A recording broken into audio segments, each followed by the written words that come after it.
Dangerous Driving comes to us from Three Fields Entertainment, an indie studio helmed by former developers of the Burnout games, and this is without a doubt a spiritual successor to those destructive racing games. From its boosting madness, chaotic crash cam, and genuinely fun rinse and repeat gameplay cycle. But the question kept popping up in my mind, outside of nostalgia for a bygone era of gaming, is Dangerous Driving a good game in its own right?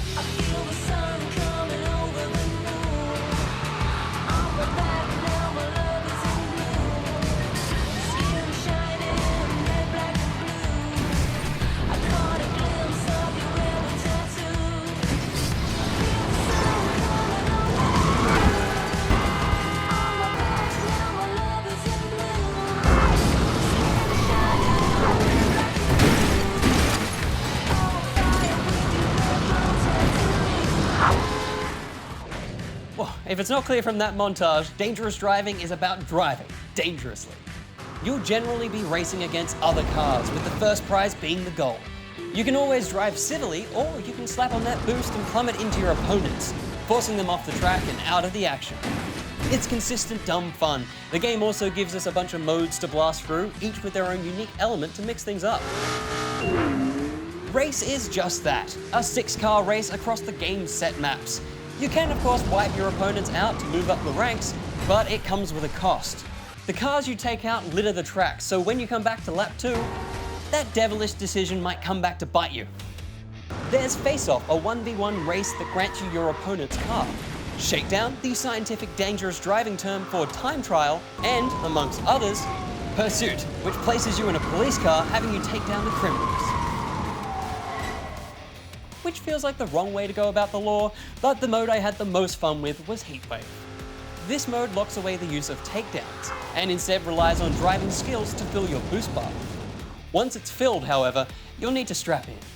Activating the boost will send you into the usual speedy dimension, but depleting the bar in one go will instantly refill it, beginning an insane chain of speed.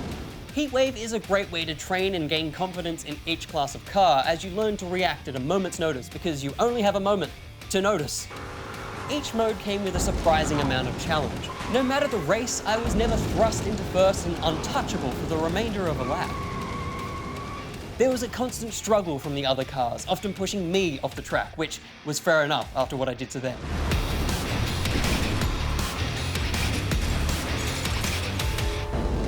After seeing so many destroyed, maybe we should discuss the cars. There's 6 classes of cars, ranging from sedan to Formula DD. Every class handles differently, with the SUV heavy and sluggish but easy to keep on the road, and Hyperclass light and nimble, but impossible to control. Each class contains a few variants on the core model, with new cars unlocked through face-off mode. The downside, however, is that there's no real advantage to choosing a given model within each class. Your opponents always scale with you, and the opening to every race feels unfair as the cars drive away and you sit helplessly underpowered. It's like missing a boost at the start of a Mario Kart race, except this time it's not your fault. All 6 classes have a list of levels to complete, each linking a mode with a unique map. You unlock more levels as you win or complete each mode. Seems simple enough, but the downside to this structure is that entire classes aren't playable until you've completed almost all the levels.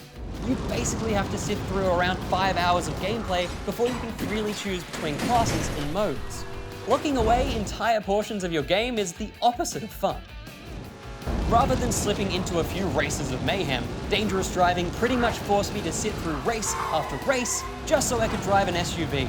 No offense to SUV fans, but the entire progression system just felt uninspired and unfair, but as an upside, the game looks pretty nice. That is, if my eyes had time to see anything but the road and my car plummeting into a van. There's a stunning level set within the Aurora Borealis, which made for a unique change from empty highways and bland forests. They're visually crisp, but kind of shallow and lifeless, and that's Dangerous Driving's biggest issue, emptiness. Rather than a slew of music blasting through levels, the menu has a single repeating song. The kind that gets stuck in your head to the point of frustration. Stay out of it, Trials Fusion. And speaking of frustration, there's only 2 camera modes. One which sits you at the perfectly wrong angle, blocking your view of almost all incoming traffic. Or you can switch to the fly on the windscreen mode, which, with the added bonus of motion blur, can make you sick in seconds. No, please don't boost! It's clear that the team at Three Fields Entertainment have the talent and love to craft a fresh new installment in the Burnout franchise. But with a small indie team and budget, it all comes across as a little underdeveloped and unpolished. But for what it's worth, Dangerous Driving is a fun arcade racer with unique modes and silly crashes, and I still had plenty of fun, so I'm giving it 3 out of 5 rubber chickens. But now, to ludicrous speed.